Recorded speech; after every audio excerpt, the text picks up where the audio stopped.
Duolingo and I have had our differences in the past, and in 2019 I finally got fed up and called it quits for good on my more than 1,000 day streak, but I did say at the time that there would be certain circumstances under which I might consider taking up Duolingo again, and one of those was that the platform itself improved. Unfortunately, that has not happened.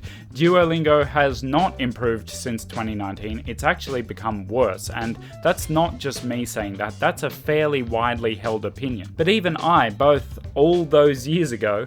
Seriously though, don't you think that everything before the year 2020 feels like ancient history now? And still now suggest that there are some ways that you can be using Duolingo to make it a much more nourishing activity for real language learning. I consider there to be 4 situations / ways that you can use it that will move it from the realm of mobile game, and not even a very good one at that, towards somewhat helpful activity that can actually move you towards fluency. So if you find yourself in none of these categories, then I would simply suggest to find something else to learn a language with, or at least get yourself into 2 of the categories if you're going to continue Duolingo. However, if you're thinking, aha, I bet I'm in all 4 categories already, no you're not, it's literally impossible, and I'm going to get to why. So without further ado, don't leave that in the edit. Leaving it in, here are the 4 circumstances / ways of using Duolingo that you want to be in if it's going to be worth your time. Number 1, you're learning a language for which it is hard to find beginner material anywhere else. Now, I used to give a bunch of metrics to try and work out whether the language you're learning is a good option in Duolingo, but I've stopped doing that because it's actually super complicated. Some languages would appear to have almost no material to learn with, but there's actually tons. Other languages are the other way around. So to make it easier, here's a list. Now bear in mind that obviously I haven't learned or attempted to learn all these languages, so if you do not see the language you're learning on this list, that's just me saying that there are probably better options that I know of for beginners in that language. Now it doesn't mean that I'm completely ruling Duolingo out or in based just on that, it's just one of the first things you want to consider. And to help you understand what I mean, let's use the example of Swedish.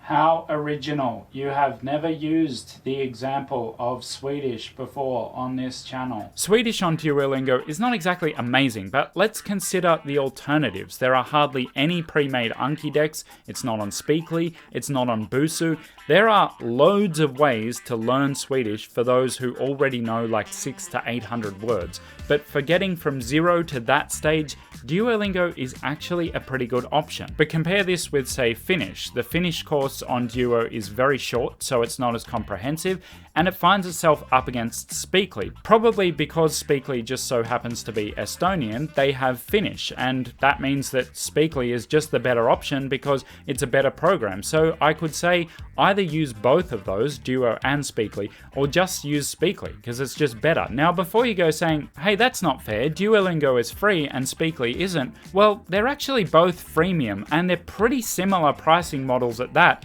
except that Speakly is quite a bit cheaper. If you use the code in the description, you can get Speakly from anywhere from a month to a year, or even a lifetime, and all options work out cheaper than the equivalent Duolingo option. So Speakly is cheaper, that's just a fact, but in my opinion, it's also much more effective. So you might be thinking, cheaper, better, what's the catch? Well, we're already talking about the catch, and that is range of languages. Speakly and a lot of other good apps and programs don't have like the Norse languages or Romanian or Hebrew or Vietnamese, so if you are learning one of those languages, then Duolingo might still be worth it. Now remember that being on that list doesn't necessarily make Duolingo a good option, so what else do you need to consider?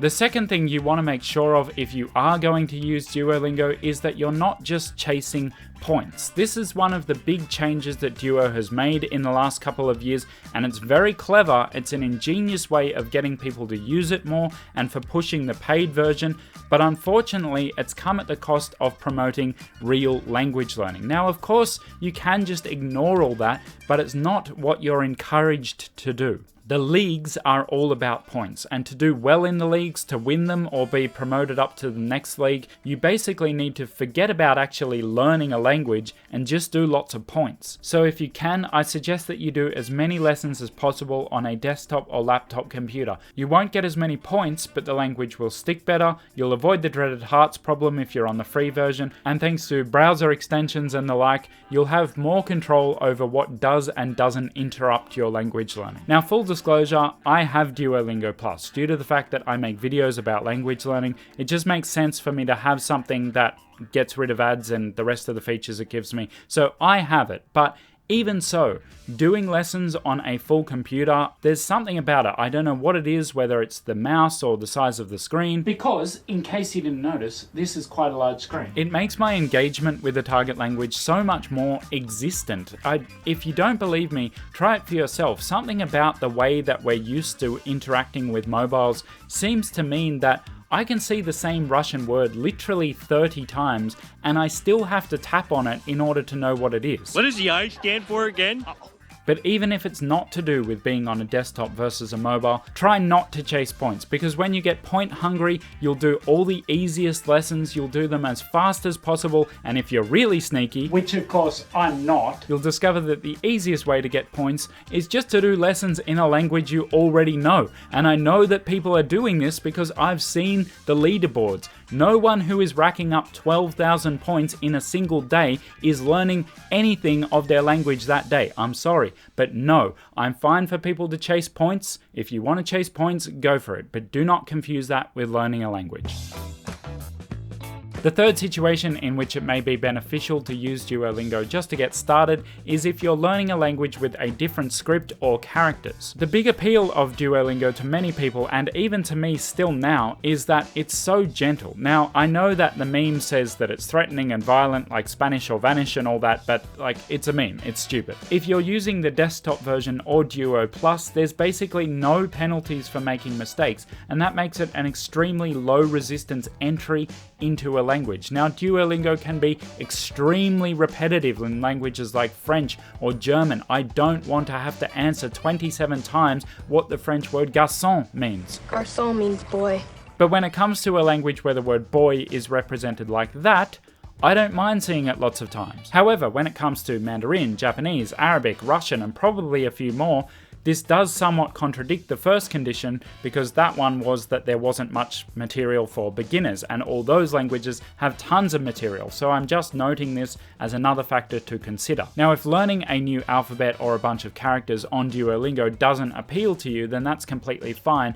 It happens to appeal to me more than some other options for those languages might. A good example of someone using Duolingo to get familiar with a highly foreign language is Leverkivi. He did Japanese on Duo every day for 1,000 days and then moved on to a 6K Anki deck and was immersing in Japanese for most of, if not all of that time, and his competence just seemed to very steadily build until now, when he seems to have a pretty respectable level of Japanese. Leverkivi now says that if he were to do it again, he wouldn't use Duolingo for so long. I'm just saying that if you're going to use it for a long time, that's how I'd do it. So if thus far you're 3 from 3, yes, it is a language for which there isn't much beginner material. No, you're not just chasing points, and yes, it does have a different writing system, then I can completely understand why you chose to use Duolingo, and I would suggest that you continue doing so only as long as it is actually helpful. But it does inevitably mean that Duolingo itself is not currently providing the fourth condition, but you can provide it for yourself, and you will have to, because it is non-negotiable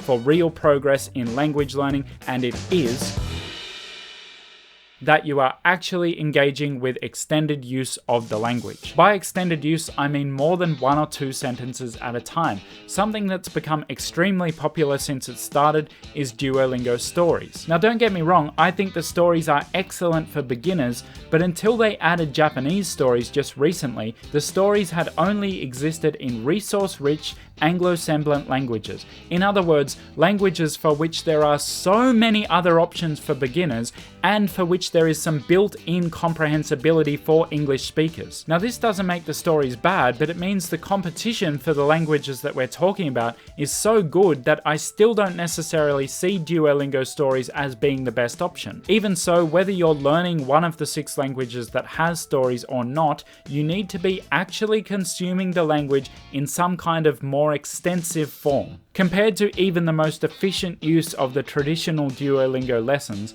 anything that's narrative based, even when it's aimed at a complete beginner, like a basic YouTube video that's all in the target language or a children's audiobook, is going to expose you to multiple times the amount of language that any lesson will, and therefore will quickly move you to the next stage where, say, watching a TV series with difficulty becomes possible, or reading a novella, or whatever it is that you want to do. Don't fall for the idea that you'll just do a bit more Duolingo until you're ready to read your first book, because the only thing that will truly prepare you for reading is reading. Stephen Wright nailed it when he said, experience is something that you don't get until just after you need it.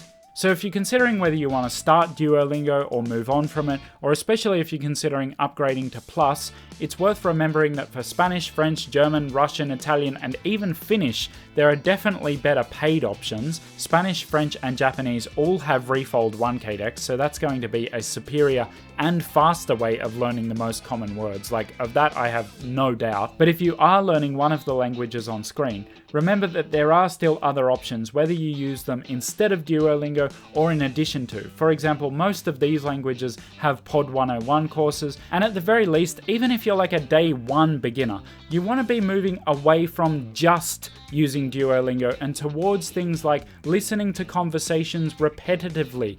Find series in the target language and watch them with the target language subtitles rather than English subtitles. Try to engage with short stories in the language. Basically, try to get your brain to process as many words as possible during the day that you can actually deal with. Because, like it or not, you are not learning a language from a cartoon middle-aged lady or a bear or an apathetic teenager or a small fat boy. So anyway, if you're interested in checking out anything I've mentioned here, remember that there are links and codes in the description. Using those helps me to keep making these videos, so that's much appreciated, and you'll see me next time.